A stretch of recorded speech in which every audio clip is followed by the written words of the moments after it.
तो 2026 ईयर के लिए एक बहुत बड़ी बॉक्सिंग फाइट का अनाउंसमेंट यहाँ पर हुआ है। Floyd Mayweather versus iron Mike Tyson की बॉक्सिंग फाइट फिक्स कर दी गई है 2026 के लिए। एक बहुत बड़ी अपडेट आज निकल के आई है। फर्स्ट टाइम रिंग के अंदर फ्लॉयड मेवेदर और माइक टाइसन एक एग्जीबिशन बॉक्सिंग फाइट करने वाले हैं। 2026 में ये फाइट होगी और इसके बारे में सारी डिटेल्स आप सबको बताऊंगा इस वीडियो के अंदर, और मेरा क्या ओपिनियन है इस फाइट के बारे में, क्या ये फाइट होनी भी चाहिए नहीं होनी चाहिए, सारी चीजें आप सबको इस वीडियो के अंदर बताऊंगा। साथ ही साथ यहाँ पर यूएफसी के वेल्टरवेट चैंपियन जैक डेला मैडेलिना ने इस्लाम महाचेव की स्ट्राइकिंग को लेकर काफी सारी चीजें बोली है। उनका ऐसा बोलना है कि इस्लाम महाचेव की स्ट्राइकिंग को अडेप्ट करना काफी ज्यादा इजी रहेगा। तो इन सारी चीजों के बारे में भी इस वीडियो के अंदर डिस्कस करेंगे, लेकिन उससे पहले आप सब वीडियो को लाइक कर देना, चैनल को सब्सक्राइब कर देना यूएफसी कॉम्बैट स्पोर्ट्स का ऐसा ही कंटेंट हिंदी में एंजॉय करने के लिए। तो भाइयों, आज ये एक न्यूज निकल के आई है और एक बहुत बड़ी बॉक्सिंग कम्युनिटी के अंदर न्यूज निकल के आई कि फ्लॉयड मेवेदर, जिनको मॉडर्न एरा का one of the best boxers माना जाता था, उनकी यहाँ पर फाइट बुक कर दी गई है आयरन माइक टाइसन के अगेंस्ट।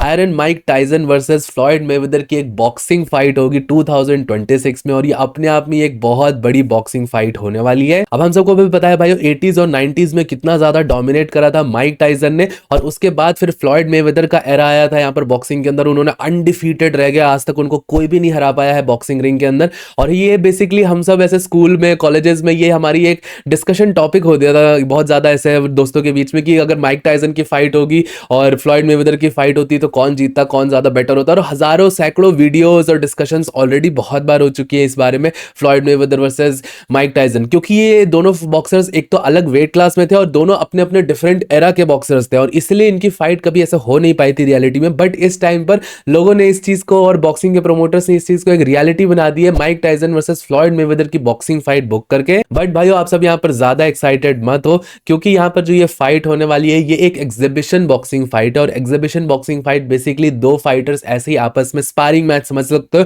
एक ग्लोरीफाइड स्पारिंग मैच आप समझ सकते हो दो बॉक्सर्स के बीच में। और हम सबको पता है कि माइक टाइसन की अब कोई एज नहीं है यहाँ पर बॉक्सिंग करने की। उनकी लास्ट ईयर भी यहाँ पर जेक पॉल के अगेंस्ट फाइट हुई थी, और हम सबको पता है वो फाइट किस तरीके की थी, वो एक लैक लस्टर परफॉर्मेंस थी। और माइक टाइसन बिल्कुल भी बिलोंग नहीं करते एक बॉक्सिंग रिंग के अंदर। उनकी एज ऑलरेडी हो चुकी है, 60 क्रॉस कर चुके हैं, वो किसी भी फिटनेस या किसी भी हेल्थ में ऐसा नहीं है कि वो बॉक्सिंग कर पाएंगे। और साथ ही साथ फ्लॉयड मेवेदर भी यहाँ पर भाई रिटायर्ड हो चुका है, मल्टीपल एग्जीबिशन बाउट्स उसने ऑलरेडी कर दिए। और मुझे नहीं लगता पर्सनली कि भाई कोई एग्जीबिशन फाइट के लिए अब उतनी ज्यादा हाइप क्रिएट हो सकती है। ये सारी चीजें एक दो बार को लिए ठीक थी कि हाँ यहाँ पर ये कोई बॉक्सर्स वापस आए फाइट करके, लेकिन एक्चुअल मजा तो जो एक्चुअल फैंस भी है, जो कैजुअल फैंस भी है, वो भी कहीं ना कहीं हार्डकोर प्रोफेशनल फाइट्स ही देखना पसंद करते हैं। ये फाइट भले यहाँ पर दो बहुत बड़े बड़े नाम है, यहाँ पर फ्लॉयड मेवेदर, माइक टाइसन, और उनकी फाइट हो रही है, बट आप इसकी अगर रियलिटी देखोगे और इसको पता लगाओगे, एक तो ये एग्जीबिशन फाइट है, और ऊपर से आपको पता है फ्लॉयड मेवेदर एक बहुत लाइटर वेट क्लास का फाइटर था, माइक टाइसन एक हैवी वेट डिवीजन का फाइटर था, और इनकी आपस में एक फाइट कराई जा रही। कितनी ज्यादा सेंसलेस, अगर आप रियलिटी में जानना चाहोगे तो बहुत ज्यादा सेंसलेस और पॉइंटलेस फाइट यहाँ पर डाली गई है। और कभी कभार तो भाई बॉक्सिंग प्रमोटर्स के ऊपर गुस्सा भी आता है कि ऐसी पॉइंटलेस फाइट जिसके बारे में किसी ने ना डिमांड करी हो, ना कोई इस टाइम पर ऐसा भी नहीं था कि हमने इतने रिसेंट टाइम में इतने सारे एग्जीबिशन बाउट्स देख लिए ऐसे फैंटेसी मैचअप्स वाले, कि अब ये सारे फाइट्स उतने ज्यादा एक्साइटिंग लगते भी नहीं है, उनको बनाने का कोई पॉइंट नहीं है। बट बॉक्सिंग के प्रोमोटर्स इतने ज्यादा ग्रीडी रहते हैं कि वो एक 60 साल के बंदे को भी बॉक्सिंग रिंग में डालने के लिए मजबूर है यहाँ पर, और व्यूअरशिप लेने के लिए, और इससे बेसिकली वो पैसा कमाएंगे, दबा के यहाँ पे पेपर व्यू सेल करेंगे इन दोनों के नाम से। और जो लास्ट आउंस ऐसे जो बचा हुआ है माइक टाइसन का थोड़ा, वो पूरी तरीके से उसकी ऑरा और उसकी हाइप को पूरी तरीके से जब तक निचोड़ नहीं लेंगे तब तक यहाँ पर मानेंगे नहीं यहाँ पर बॉक्सिंग के प्रमोटर्स। और बेसिकली माइक टाइसन और फ्लॉयड मेवेदर के नाम को पूरी तरीके से मिल्क करने की कोशिश कर रहे हैं। तो ओवरऑल भाइयों, मैं आपको यही बोलूंगा कि ये डेफिनेटली साउंड बहुत अच्छी करेगी ये fight Floyd Mayweather Mike Tyson की, बट आप सब इससे बस एंटरटेनमेंट फैक्टर में ही देख सकते हो। और मुझे नहीं लगता कि एंटरटेनमेंट भी बहुत ज्यादा होगा एक एग्जीबिशन फाइट में। 60 साल का माइक टाइसन और 45 ईयर्स ओल्ड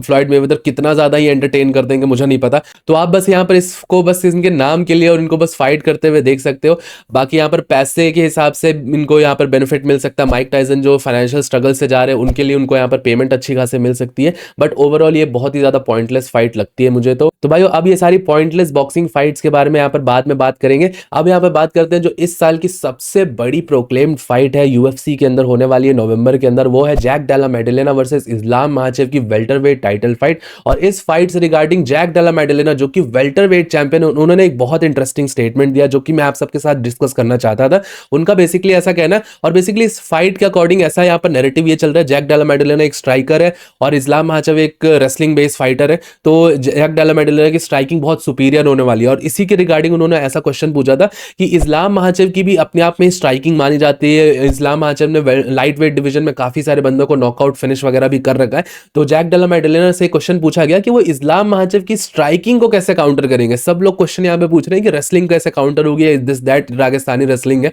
तो उसके बारे में उन्होंने बहुत बार जवाब दिया। लेकिन इस्लाम महाचेव के अगेंस्ट जैक डेला मेडलेना ने यह बोला कि इस्लाम की स्ट्राइकिंग को एक बहुत बड़ा थ्रेट नहीं मानते, इवन दो इस्लाम ने अच्छी खासी स्ट्राइकिंग दिखाई है लाइट वेट डिवीजन में, बट स्टिल वो इस्लाम की स्ट्राइकिंग को उतना ज्यादा थ्रेट नहीं मानते। और उन्होंने ये बोला कि जिनसे उन्होंने बेल्ट जीती थी, बिलाल मोहम्मद को हरा के बेल्ट जीती थी, बिलाल की स्ट्राइकिंग ज्यादा खतरनाक थी as compare to Islam Makhachev, क्योंकि इस्लाम महाचेव ज्यादा स्टैंड स्विचिंग नहीं करते हैं, वो एक सिंगल स्टैंड में खेलते हैं और काफी बेसिक स्ट्राइकिंग दिखती है इस्लाम महाचेव की, ऐसा जैक डेला मेडलेना का कहना है। और जैक डेला मेडलेना की भाई अगर आप सब कंपैरिजन करोगे तो रिसेंट टाइम में one of the most purest boxing based fighter निकल के आया है। उसकी बॉक्सिंग बहुत ही ज्यादा क्रिस्प है, काफी अच्छी एक्यूरेसी है और पावर भी कैरी करता है। और उसकी अगर आप हाइट भी देखोगे तो जैक डेला मेडलेना की हाइट और रीच भी काफी सही है। तो ये सारी यहाँ पर दिक्कतें हो सकती हैं इस्लाम महाचेव को इस फाइट के लिए। अब आप सब मेरा ओपिनियन जानना चाहोगे कि जो ये स्टेटमेंट दिया है जेडीएम ने कि इस्लाम की स्ट्राइकिंग बिलाल से ज्यादा बेटर नहीं है, बिलाल की स्ट्राइकिंग ज्यादा बेटर थी, तो अब देखिए स्ट्रेट अप कंपैरिजन कुछ भी नहीं है। बिलाल मोहम्मद और इस्लाम महाचेव दोनों बहुत डिफरेंट टाइप ऑफ फाइटर्स हैं।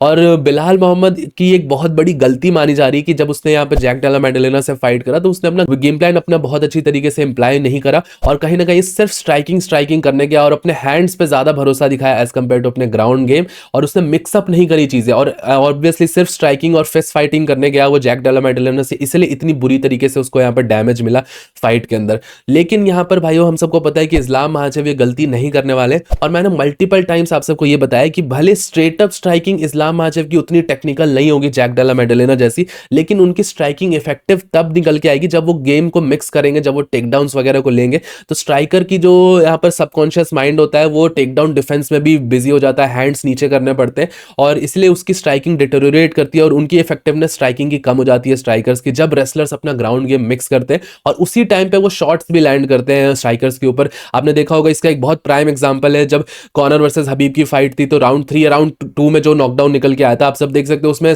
हबीब ने फेक करा टेकडाउन और Conor McGregor basically hands down fighting कर रहा था राउंड 3 के अंदर और वो एक क्लियर पंच यहाँ पर कनेक्ट हुआ। तो आप समझ सकते हो कि ये सारी चीजें यूज करते हैं रेसलर्स यहाँ पर, फेक टेकडाउन्स और टेकडाउन थ्रेट डालते हैं सामने वाले स्ट्राइकर के सबकॉन्शियस में और उसके कारण उनकी स्ट्राइकिंग इफेक्टिव निकल के आती है, क्योंकि ऑब्वियसली स्ट्रेट अप स्ट्राइकिंग करने जाएंगे, टेकडाउन थ्रेट नहीं डालेंगे। जैसे बिलाल मोहम्मद ने कोई टेकडाउन थ्रेट राउंड 2 के बाद डाला ही नहीं, वहां पर उतना ज्यादा प्रेशर डाला ही नहीं जैसा वो यूजुअल फाइट में डालते, इसलिए जैक डेला मेडलेना ने रिलैक्स होकर स्ट्राइकिंग करी, डिस्टेंस मेंटेन करके स्ट्राइकिंग करी और ये उनके लिए बहुत ज्यादा बेनिफिट निकल गया है। बट क्या इस्लाम महाचेव उनको डिस्टेंस देंगे, क्या वो स्पेस क्रिएट कर पाएंगे इस्लाम महाचेव से कंटिन्यूअसली फॉर 5 राउंड्स, एक बहुत बड़ा क्वेश्चन होने वाला है। और स्ट्रेट अप सिर्फ बिलाल की स्ट्राइकिंग लेके इस्लाम महाचेव की स्ट्राइकिंग को जज कर देना मुझे नहीं लगता कि सही होगा। हालांकि उन्होंने कुछ पैटर्न्स नोटिस करे होंगे, काफी रिपीटेटिव पैटर्न्स डेफिनेटली रहते हैं इस्लाम के फाइटिंग स्टाइल और स्ट्राइकिंग में, और वीकनेसेस है, होल्स है उनकी स्ट्राइकिंग में, जैसे वो पीछे की ओर आते हैं तो एक सिंगल स्ट्रेट लाइन में वापस आते हैं और लाइन ऑफ फायर को इवेड नहीं करते, सर्कल आउट नहीं करते। ये सारी प्रॉब्लम्स इस्लाम महाचेव की स्ट्राइकिंग में है